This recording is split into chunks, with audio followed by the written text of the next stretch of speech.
अस्सलाम वालेकुम प्यारे हुजूर। हाँ। खलीफा होने से पहले आप कहीं जॉब करते थे?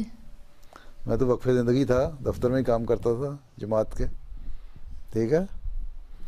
खलीफा होने से पहले मैं अंजमन में था ना, पाकिस्तान में है, जो हमारे सेंटर के दफ्तर हैं उनमें था, वहाँ नाज़र आला था आखिर में। उससे पहले मैं नाज़र तालीम भी रहा हूँ, जो तालीम के साथ जितने स्कूल वगैरह हैं या मसाइल हैं उनके हल। उससे पहले मैं तरीक़े में वकालत माल में था। ठीक है।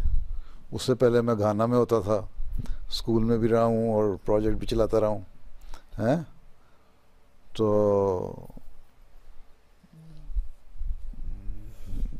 मैं तो वक्फे ज़िंदगी था, पहले दिन से लेकर आखिरी दिन तक जमात का ही काम किया है। जो तुम वक्फे ना हो ना, उनको भी याद रखना चाहिए कि उनको जमात के काम करने चाहिए ज़्यादा।